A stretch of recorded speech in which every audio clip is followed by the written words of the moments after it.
Good morning my dear students, कैसे हैं आप।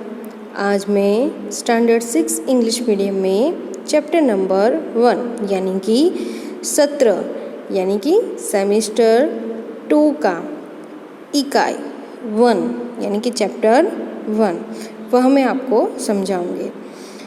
चैप्टर नंबर 1 हमारा है इतनी शक्ति हमें देना दाता, यानी कि यह प्रार्थना काव्य है। क्या है? प्रार्थना काव्य। कि आप सब जानते हैं कि हर रोज़ हम सुबह उठकर सबसे पहले भगवान से प्रार्थना करते हैं कि हे भगवान, मेरा आज का दिन जो है वो बहुत ही अच्छा जाए।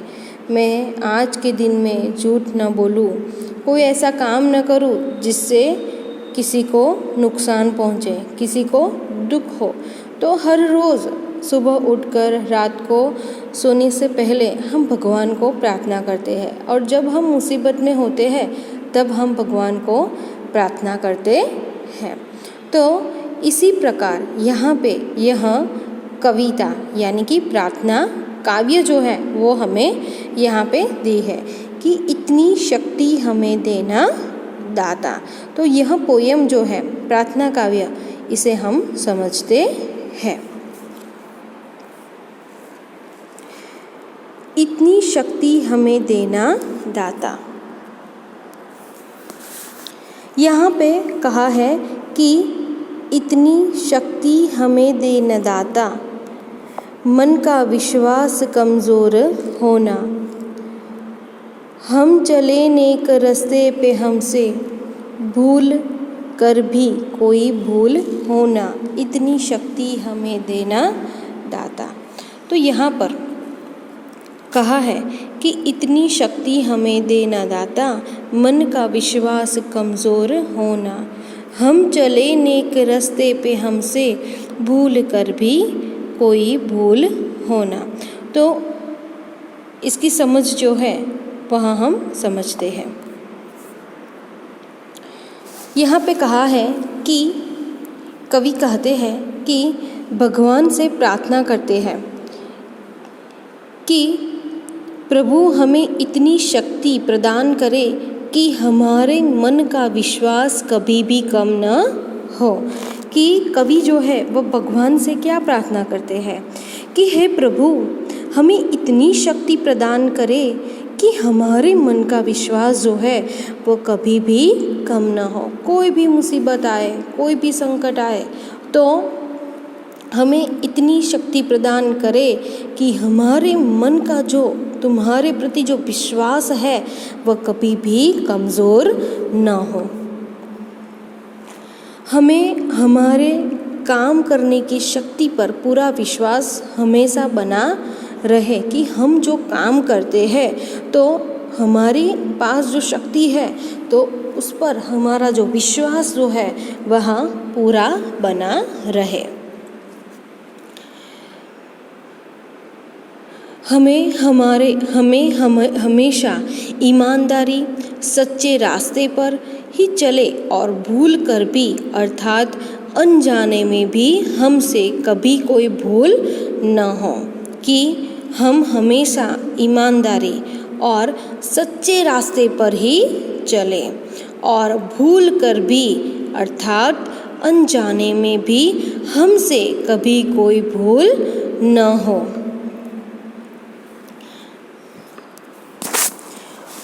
दूर अज्ञान के हो अंधेरे, तू हमें ज्ञान की रोशनी दे, हर बुराई से बचते रहे हम, जितनी भी दे भली जिंदगी दे, बैर होना किसी का किसी से, भावना मन में बदले की होना, हम चले नेक रास्ते पे हमसे भूल कर भी कोई भूल होना।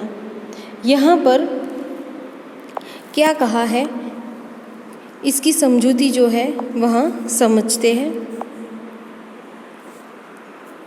यहाँ पे कहा है कि हे प्रभु, हमारे जीवन से अज्ञान रूपी अंधकार को दूर कर दो, हमें ज्ञान रूपी रोशनी दो।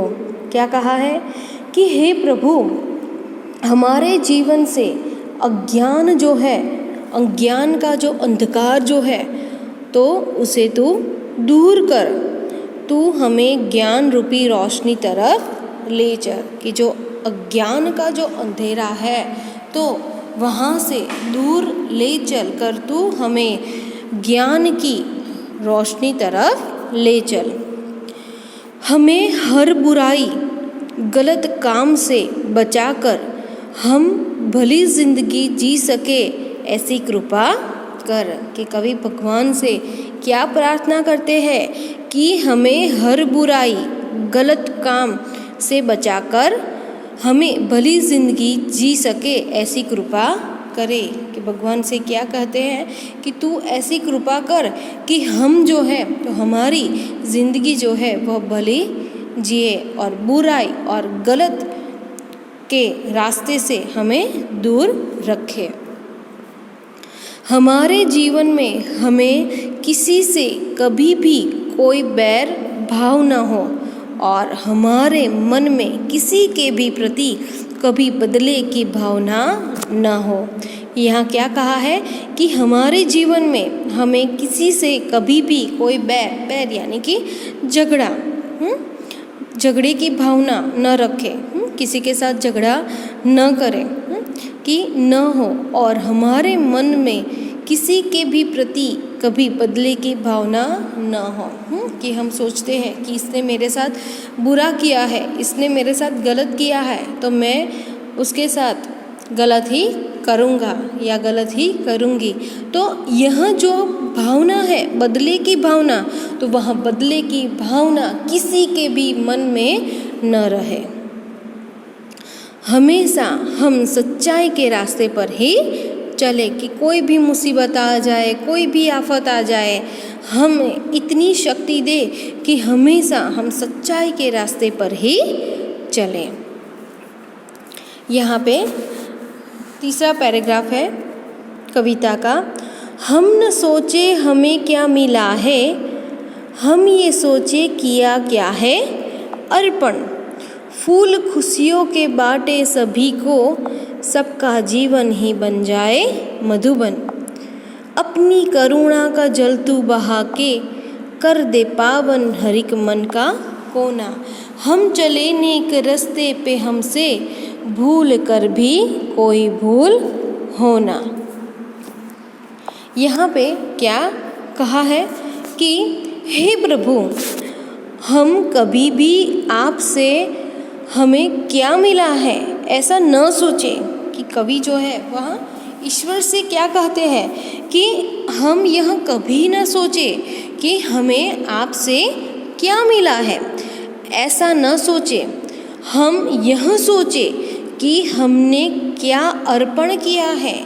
कि हमें यह सोचना है कि हमने क्या अर्पण किया है। अर्पण करना यानी कि किसी को कितना दिया है। कि आप इस चित्र के अंदर देख सकते हैं कि यह जो मांगने वाला जो है तो यह आदमी जो है भला आदमी, वह इनको खाने के लिए यानी कि प्रसाद दे रहा है। तो यहाँ पर यही बात स्पष्ट की गई है कि भगवान ने हमें जो कुछ दिया है वो हम न यह सोचे, लेकिन हमें यह सोचना है कि हमने क्या कुछ अर्पण किया है।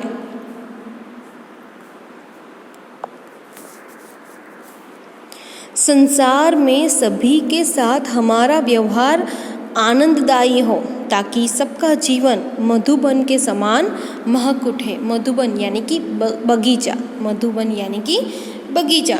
यहाँ कहा है कि संसार में सभी के साथ हमारा व्यवहार आनंददायी हो। सबके साथ व्यवहार जो है वह हमें कैसा रखना चाहिए, अच्छा रखना चाहिए। कि हमारा जो स्वभाव है वो हमारा स्वभाव हमें कैसा रखना है कि अच्छा रखना है, कि ताकि सबका जीवन जो है वह मधुबन के समान महक उठे। यानी कि बगीचे के अंदर जो फूल खिले हुए हैं वो बहुत ही खुशबूदार होते हैं, तो उसी प्रकार जिस प्रकार मधुबन उस फूलों के महक से महक उठता है, उसी प्रकार हमारा जीवन जो है वह मधुबन के समान महक उठे। तुम अपनी करुणा रूपी जल की धारा से सबके मन निर्मल बना दो, कि तुम अपनी करुणा रूपी जल की धारा से सबके मन निर्मल बना सको, कि हमारे अंदर वह करुणा वह भाव होना चाहिए। हम अंधेरे में है रोशनी दे, खो न दे खुद को ही दुश्मनी से। हम सजा पाए अपने किए की, मौत भी हो तो सहले खुशी से। कल जो गुजरा है फिर से न गुजरे, आने वाला वो कल ऐसा होना। यहाँ पे कहा है कि हे प्रभु, हम अज्ञान के अंधेरे से घिरे हुए हैं, तुम हमें रोशनी दे ताकि हम खुद को ही अज्ञान रूपी दुश्मन से खो न दे। कि भगवान से कवि कहते हैं कि हे ईश्वर, हम अज्ञान के अंधेरे से घिरे हुए हैं, तू हमें रोशनी दे ताकि हम खुद को ही अज्ञान रूपी दुश्मनी से खो न दे। कि अज्ञान का जो अंधेरा है, कि जो किसी के साथ बैर भावना है, दुश्मनी है, वह हम खुद को ही उसके अंदर न डालें। तो तू हमें अंधकार से रोशनी तक ले चल। हमें हमारे खराब कर्मों की सज़ा मिले, अगर सज़ा में मौत भी मिले तो भी हम उसे खुशी से सह सके। यहाँ पे क्या कहा है कि हमने जैसा कर्म, यानी कर्म का अर्थ है काम, हमने जैसा काम किया है तो उसकी सज़ा हमें वैसे ही मिलेगी। हमने बुरा कर्म यानी कि बुरा काम किया है तो हमें वैसे ही सज़ा मिलेगी, और जो हमने अच्छा काम किया है तो हमें क्या, जो अच्छा कर्म किया है तो उसकी सज़ा हमें नहीं मिलेगी, तो हमारे साथ अच्छा ही होगा। तो यहाँ पर कवि जो है वो भगवान से यही कहना चाहते हैं कि यदि हमने बुरा कर्म किया है तो हमें उसकी सज़ा जो है वह मिले, अगर सज़ा में मौत भी मिले तो भी उसे खुशी से सहन कर सके। हमारे जीवन में गुजरे हुए दिनों को भुलाकर भविष्य सुखदायी बना दो। कि हमारे जीवन के गुजरे हुए दिनों को भुला कर के हमारे जीवन में जो बुरे कर्म करके हमने जो बुरे कर्म किए हैं, अब हमें बुरे कर्म नहीं करने हैं। तो जो कल गुजर गया है तो उसके बारे में हमें सोचना नहीं है, उसे हमें भुला देना है और भविष्य सुखदायी बने ऐसा काम हमें करना चाहिए।